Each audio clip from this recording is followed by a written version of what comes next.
திருமறை குர்ஆன் 42வது அத்தியாயம் சூரத்து ஷூரா, அதனுடைய 49, 50வது வசனங்கள் அல்லாஹ் ரப்பல் ஆலமீன் நமக்கு இவ்வாறு எடுத்துச் சொல்கிறார்.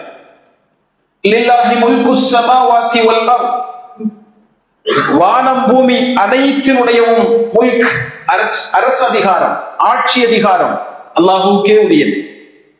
யஹ்லுகு மா யஷாஉ, அவன் நாடியவற்றை அல்லாஹ் ரப்பல் ஆலமீன் படைக்கிறான்.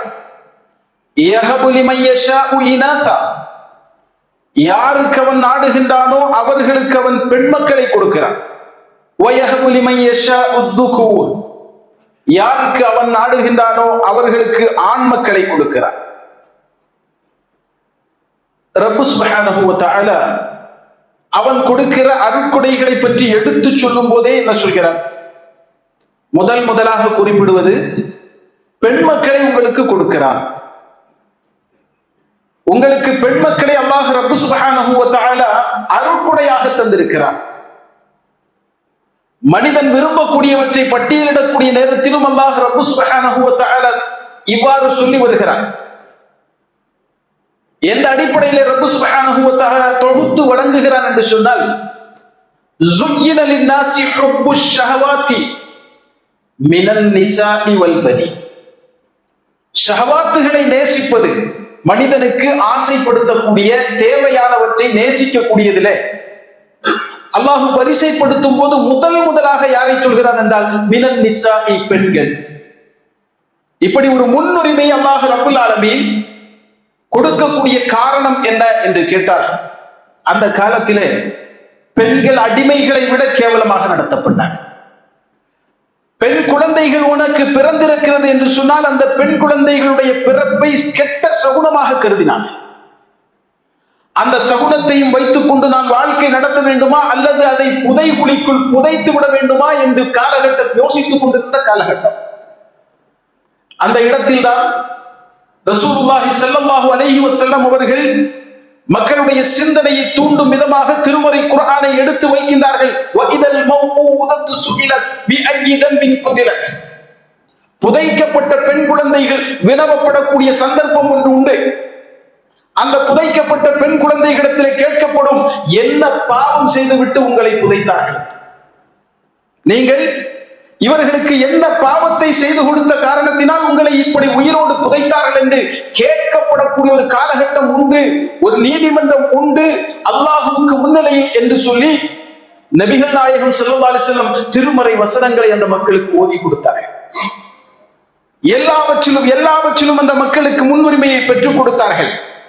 நாயகம் ஸல்லல்லாஹு அலைஹி வஸல்லம் அவர்கள் தன்னுடைய மகளிடத்திலே எப்படி நடந்து கொண்டார்கள் என்பதை சொல்லக்கூடிய சந்தர்ப்பத்தில் கூட ஆயிஷா ரலியல்லாஹு தஆலா அன்ஹா ஒரு செய்தியை நமக்கு எடுத்து வைக்கின்றார்கள். ஃபாத்திமா இருக்கிறாரே, நபிகள் நாயகம் ஸல்லல்லாஹு அலைஹி வஸல்லம் அவருடைய மகள் ஃபாத்திமா இருக்கிறாரே, அந்த பெண்மணி நடந்து வந்தால் அவர்களுடைய நடை உடை பாவனை எல்லாம் அப்படியே ரசூலுல்லாஹி ஸல்லல்லாஹு அலைஹி வஸல்லம் அவர்களை ஒத்திருக்கும்.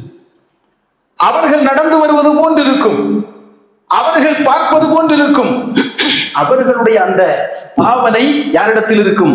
ஃபாத்திமாவிடத்திலே இருக்கும் என்று சொன்னார். சொல்லிவிட்டு நிறுத்தாமல் மீண்டும் சொல்கின்றார்கள், வகானத் இதா தഖலத் அலா நபி ஸல்லல்லாஹு அலைஹி வஸல்லம், ஃபாத்திமா ரலியல்லாஹு தஆலா அன்ஹா அவர்கள் நபிகள் நாயகம் ஸல்லல்லாஹு அலைஹி வஸல்லம் அவர்களை நாடி அவர்களை பார்ப்பதற்கு வந்தார்கள் என்று சொன்னால் என்ன செய்வார்களாம்? ரசூலுல்லாஹ் காம இலைஹா, எழுந்து செல்வார்கள். என் அருமை மகள் வந்திருக்கிறார் என்று சொல்லி எழுந்து சென்று ஃபாத்திமாவை வரவேற்பார்களாம். நம்மில் யாரிடத்திலாவது இப்ப ஏற்பட்ட ஒரு தன்மை இருக்கிறதா? என் அருமை மகள், என் உதிரத்தில் பிறந்தவள், என்னுடைய என்ன சொன்னார்கள் ரசூலுல்லாஹ்? கிதாத்து கல்பி, என்னுடைய இதயத்தினுடைய ஒரு துண்டு. அப்பேற்பட்ட மகளை பார்க்கும் போது ஆசையோடு எழுந்து சென்று கட்டி அடைத்து அவர்களுடைய நெற்றியில் ஒரு முத்தமிட்டுக் கொண்டு தனக்கு பக்கத்திலே உட்கார வைப்பார்களாம் ரசூலுல்லாஹ். அவ்வளவு பெண் மக்களுக்கு நபிகள் நாயகம் ஸல்லல்லாஹு அலைஹி வஸல்லம் அவர்கள் முக்கியத்துவம் கொடுத்தார்கள். அவர்கள் தன்னுடைய மக்களை நடத்திய விதத்தை இன்னும் சொல்லும் போது, ஸைனப் ரலியல்லாஹு தஆலா அன்ஹா நபிகளாருடைய அருமை மகள், அந்த மகளுடைய ஒரு குழந்தை உமாமா என்கிற ஒரு குழந்தை, அந்த குழந்தையுடன் விளையாடும் போது தொழுகையில் கூட ரசூலுல்லாஹ் என்ன செய்வார்களாம், தொழுது கொண்டிருக்கும் போது ஒரு முறை என்ன செய்கிறார்கள், ஜைனபுடைய அந்த உமாமா என்கிற மகளை தன்னுடைய கையில் ஏந்தி கொண்டு தொழுது கொண்டிருக்கிறார்கள். தொல்லை இருக்குது அந்த குழந்தை. தொழுவதற்கு சுஜூது செய்ய வேண்டும் அல்லவா, ருக்கோ செய்ய வேண்டும் அல்லவா, ருக்கோ செய்யும் போது குழந்தையை கீழே விடுவான். திரும்ப சுஜூது முடிச்சு எந்திரிக்கும் போது திரும்பவும் குழந்தையை கூட எந்திரிச்சு எடுத்துட்டு தொழுவாங்க. இந்த மாதிரி அவ்வளவு கண்ணியத்தை நபிகள் நாயகம் ஸல்லல்லாஹு அலைஹி வஸல்லம் அவர்கள் என்ன செய்கிறார்கள், அந்த குழந்தைகளுக்கு கொடுக்கிறார்கள், பெண் குழந்தைகளுக்கு.